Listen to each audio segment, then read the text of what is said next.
He broke Lionel Messi's records, Pep Guardiola believed in him, Barcelona called him the future, yet by the age of 25 almost everyone had forgotten him. So how does someone who looked destined to become football's next superstar completely disappear from the top level? This is the tragic story of Bojan Krkic. When football fans talk about failed wonderkids, names like Freddie Adu and Ravel Morrison usually dominate the conversation. But there's one player whose story is arguably even more heartbreaking. Because unlike many wonderkids, Bojan actually made it. He played for Barcelona, he won trophies, he shared a dressing room with some of the greatest players to ever kick a football. Yet somehow, despite all of that, he still became one of football's biggest what-ifs. And to understand why, we have to go back to where the hype first began. Born in 1990, Bojan joined Barcelona's famous La Masia academy at just 9 years old. It didn't take long before coaches realized they had someone extraordinary. He wasn't the fastest player on the pitch, he wasn't physically dominant either. Instead, Bojan's greatest weapon was his football brain. His movement was almost impossible to track. He always seemed to appear in exactly the right place at exactly the right time. And once the ball fell to him, it usually ended up in the back of the net. The numbers he produced were simply unbelievable. Across Barcelona's academy, Bojan reportedly scored well over 800 goals. Think about that for a second. Over 800 goals before he'd even played a professional match.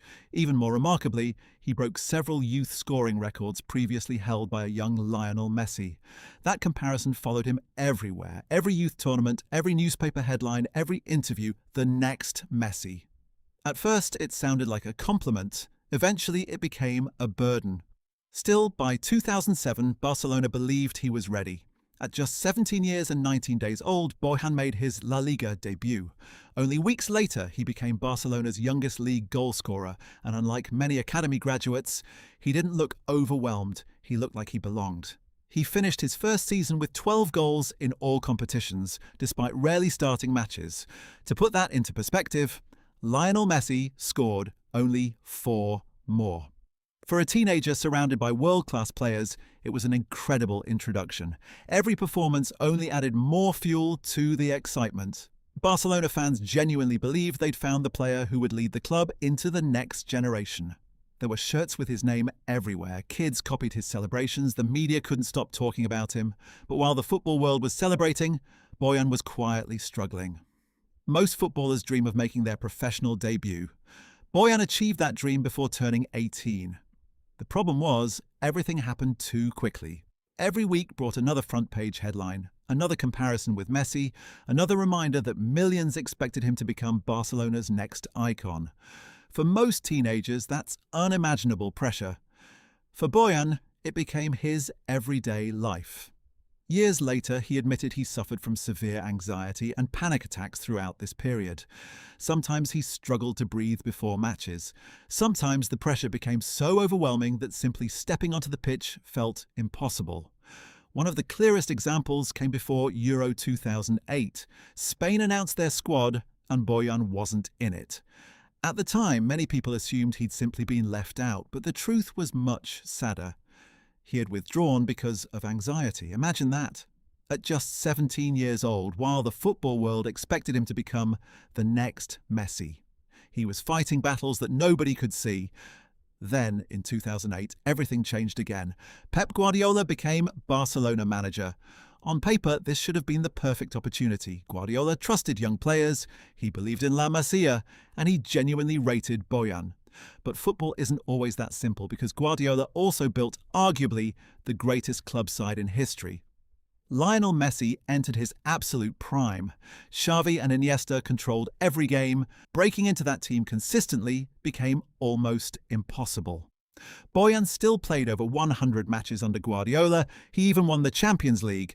But instead of becoming Barcelona's next superstar, he slowly became a rotation player. Every new signing pushed him a little further down the pecking order, and eventually it became obvious. If Bojan wanted to fulfill his potential, he would have to leave. In 2011, he joined Roma. For many fans, this felt like the reset his career desperately needed. A new country, a new league, less pressure, a chance to finally become the main man. Instead, it never really clicked. After just one season, he moved again, this time to AC Milan, then Stoke City in the Premier League. Every transfer felt like another fresh start. Every manager believed they might be the one to unlock the talent everyone had seen as a teenager. And every time, the same thing happened. There would be flashes, a brilliant goal, a clever assist, a performance that reminded everyone why Barcelona believed in him. Then, the momentum would disappear again.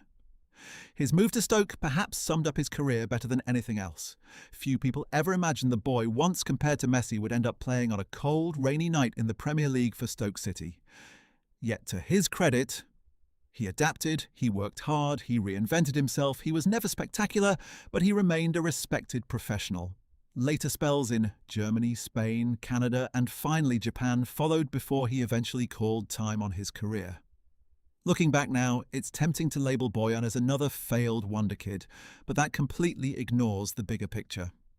Bojan didn't waste his talent, he wasn't lazy, he wasn't unprofessional, he wasn't distracted by fame. In reality, he became a victim of expectations that were almost impossible for any teenager to live up to. How many players in football history have been compared to Lionel Messi before turning 18? How many have been expected to become the face of Barcelona while still trying to figure out adulthood? The answer is very few. Almost nobody could have lived up to those standards. Ironically, if Bojan had come through at almost any other club, his career would probably be remembered very differently. Over 500 professional appearances, league titles, a Champions League winner, international football. That's an outstanding career by almost any standard. It just wasn't the career the football world had already written for him. And maybe that's what makes his story so tragic. Not because he failed, but because the expectations were so impossibly high that success was never going to be enough. Bojan Krkic wasn't supposed to become a good footballer. He was supposed to become one of the greatest players of his generation. Instead, he became one of football's most fascinating what-ifs. A player blessed with incredible talent but crushed by impossible expectations. And perhaps his story serves as the perfect reminder that sometimes the biggest obstacle in football isn't ability, it's the weight of the pressure that comes with it. If you enjoyed this video, please make sure to like and subscribe for more, and let me know in the comments, who do you want to see next?